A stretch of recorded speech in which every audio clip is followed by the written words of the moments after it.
Como surgiu Vanessa da Mata? Bom, o sobrenome é meu, então desde sempre tinha uma vontade de cantar, desde criança, desde 3 anos de idade. Me lembro de meu pai fazendo uma gravação minha, perguntando o que eu cantava no Jardim da Infância, pré-prezinho ainda, e eu dizia que eu cantava. Eu começava a cantar as músicas de ciranda, músicas de roda daquela época, né? E ele dizia, não, eu quero que você seja médica, você não vai cantar, você vai falar porque você está aprendendo A, B, beabá, etc. Não, eu estou aprendendo a cantar. Aí cantava. Não, você vai ser médica. Não, eu vou cantar. Não sabia dizer cantora, mas eu já era teimosa e eu também, né? E aí, com 7 anos, eu já dizia para a cidade inteira que eu ia cantar para milhares de pessoas. Então, assim, eu não sei o que veio primeiro, né? Se eu tracei uma meta, saí falando o que eu queria. 7. E a cidade inteira já dizia que eu era louca. Tinha um choque já gigante, pequena, porque uma cidade de 8 mil habitantes no meio do Mato Grosso. E as pessoas diziam, você não conhece ninguém na Globo, porque tudo era Globo, né? A gente não tinha internet, era no meio do nada. Eu, filha de caminhoneiro, com tios caminhoneiros e as mulheres todas educadoras, a gente não tinha recursos nem para eu sair, sei lá.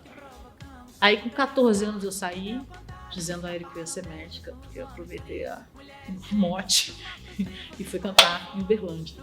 Morei em Uberlândia 2 anos, fui para São Paulo depois. Aí cantei com uma banda de reggae de meninas chamada Xalabal, foi a primeira banda que eu tive. Depois entrei para uma banda chamada Mafuá, com Tião Carvalho e uma riqueza rítmica maravilhosa, que foi quando eu comecei a entender o que era caboclinho, que era João do Vale, que era compositores Batatinha, que eram compositores a estudar a fundo, Gonzaga, Gonzaguinha, essa galera toda brasileira que é muito forte, muito... que cantam crônicas, né? O Gonzagão, principalmente naquela época que não tinha jornais e nada que a gente soubesse do sertão e tudo. O Luiz Gonzaga era um grande jornal, né? A grande testemunha da seca e das coisas todas, e é uma poética muito forte, tanto quanto os sertanejos do interior do Brasil, do Cerrado, interior de São Paulo, Paraná, etc. Os meninos dos Pampas, né? E aí eu cantei com essa banda Mafuá durante um tempo, comecei a compor e contactei o Chico César, mandei uma letra para ele chamada Força que Nunca Seca. Era uma letra que falava de uma mulher com uma lata d'água na cabeça, com toda a dificuldade do mundo no sertão brasileiro. E eu falava da minha avó, que era nordestina e foi para o Mato Grosso, e ainda tinha a coisa da lata na cabeça, levava tudo na lata. E ela achava que a letra se parecia com o Chico. O Chico fez a música, pouquíssimo tempo, mandou para Bethânia, a Bethânia me lançou. E aí foi uma felicidade enorme, porque era uma música extremamente sofisticada, com uma letra que eu digo para ela até hoje, muito obrigada, porque se não fosse você cantando essa música, eu estava cantando em bar até hoje. Ela falou, imagina, para com isso, alguém teria te descoberto. Eu falei, de jeito nenhum, porque Quem poderia cantar naquela época já uma música como essa? É uma letra muito, já se pode ver ao longe, senhora com a lata na cabeça, equilibrando a lata vesga, mais do que o corpo diz.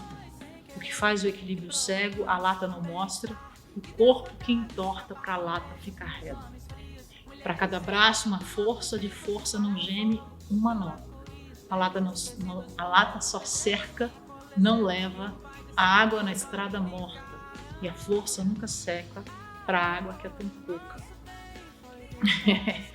Isso ela cantou, eu tinha 21 anos, depois com 22, ela cantou com Caetano Veloso uma música minha inteira, que foi também para minha avó. E aí o mundo já ficou mais fácil, porque se abriu e as pessoas quiseram conhecer, saber quem era a compositora, quem era a cantora, quem era do Mato Grosso, etc e tal. E aí eu comecei já a fazer shows autorais, como hoje, que a gente fez aqui, né?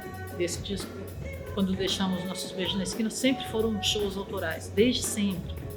Então eu priorizava e eu acho que isso também foi muito diversificado, porque geralmente vinham as meninas interpretando músicas de outras pessoas e eu já estava com todas as minhas músicas na parada, né? Abrindo os shows e tudo.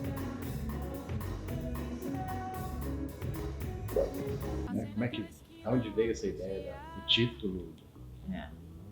Bom, eu tive um desespero assim, muito grande no Mato Grosso, estava com meu irmão no carro, falei isso aqui no show, e de repente a gente se deparou com fogo na frente, fogo para todos os lados, bichos passando, um desespero horroroso, fogo atrás. Então a gente ficou encurralado no meio do nada, numa rodovia indo para Cuiabá para pegar um voo. Eu saindo da minha cidade do interior, Alto Garças, indo para Cuiabá, e a gente ia morrer. Do nada, de repente, entraram os bombeiros. Esses caras são realmente impressionantes. Parecia uma miragem, um negócio. A gente não sabia se estava vivo mais, se não estava, se o carro tinha explodido, se não tinha. Eles com umas borrachas enormes tentando apagar o fogo, dentro do fogo. Era uma visão assim que eu acho que eu nunca. Quase como era um pesadelo, era um negócio. E aquilo me deu uma tristeza profunda, porque os bichos todos e a natureza pegando fogo, muito triste.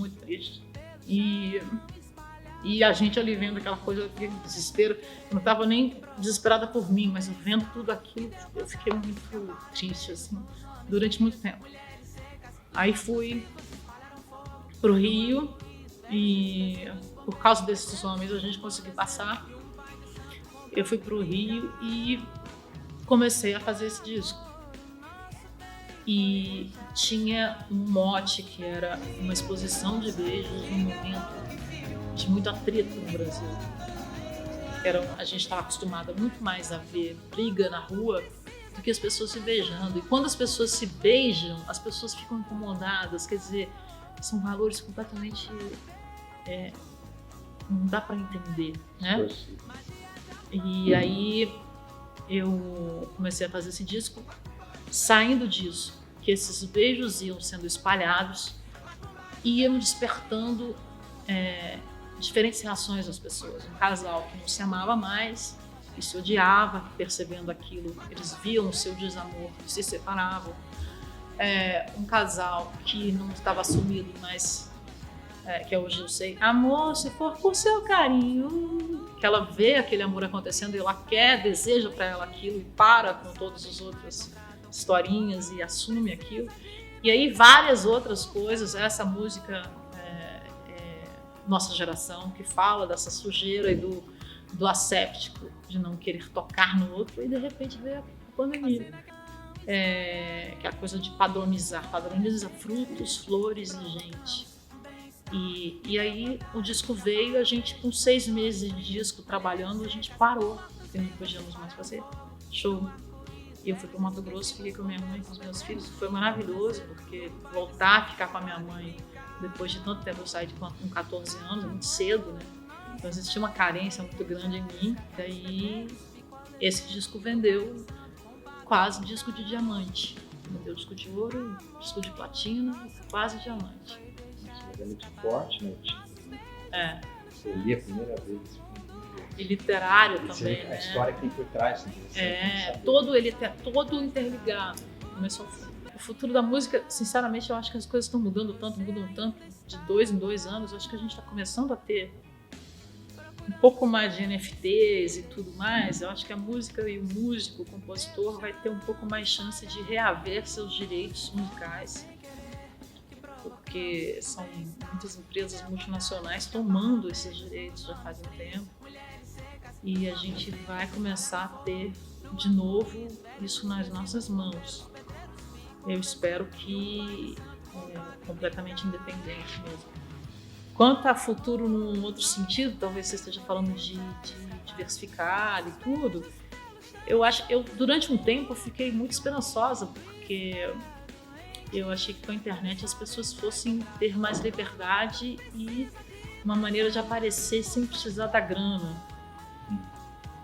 Mas hoje você vê que os números, né? São todos números e sugestões que te levam a outro que está sendo super ouvido e que te leva a outra coisa. Então, assim, mudaram os papéis, mas não mudaram os meios, né? Nem os fins. Assim, a coisa trocou de mão um pouco. Eu acho que é bom, em certo sentido, trocar de mão, porque resta um coronelismo ali que tem que acabar, né? E aí daqui a pouco eu acho que a gente acha alguma maneira de driblar isso tudo de novo. Mas acho que os cantores midiáticos, os cantores de internet vão continuar nessa coisa da internet. Eu acho que os cantores mais orgânicos, que eu chamo, vão continuar com shows. E se quiserem ganhar dinheiro também vão poder, mas acho que tem uma diferença muito grande entre os artistas midiáticos porque é uma coisa, a internet é uma outra sensação mesmo, e eu não sei o que isso vai acarretar nas novas gerações, não sei o que isso vai acarretar nos shows, se vão ter projeções e etc na casa das pessoas, mas o que eu entendo é isso, a cada 2 anos muda muito, a gente não sabe o que vai acontecer 2 anos, inclusive com uma galera de influenciadores, a gente não sabe que tipo vai ser, o que vai acontecer. Não te preocupa a qualidade da música? Sempre. Né? Sempre. Mas eu acho assim, eu acho que a gente, se você está falando da qualidade desde o vinil, né? A gente está perdendo muita coisa, né? Ao mesmo tempo, você tem hoje a capacidade de gravar dentro de casa. Qualquer pessoa grava um disco, né? Na minha época, assim... também da qualidade das letras. A letra... Da música, né? Mas eu acho que a arte tem muito a ver com o que a gente vive, né? Então, assim... As escolas, a educação, quando ela não é mantida, quando ela não é investida, quando você percebe que existem mais analfabetos funcionais do que gente que lê. Ao mesmo tempo, você pega um cartola que era semi-analfabeto, numa época que tinha muita educação e que a galera era sofisticada, e ele fazia músicas geniais, né? E isso para você ver que existia mais diálogo, existia mais participação, as pessoas se falavam mais. Não era uma coisa, como eu falo no começo desse show, falar diferença não era uma ofensa pessoal a você. As pessoas respeitavam muito mais o que você pensava, e isso não te atingia. E hoje é uma ofensa direta a você. É um negócio muito sério. Então ninguém consegue mais nem dialogar, né? Cada vez mais as pessoas ficando em si mesmadas, né? Sem extensão de si mesmo para o outro.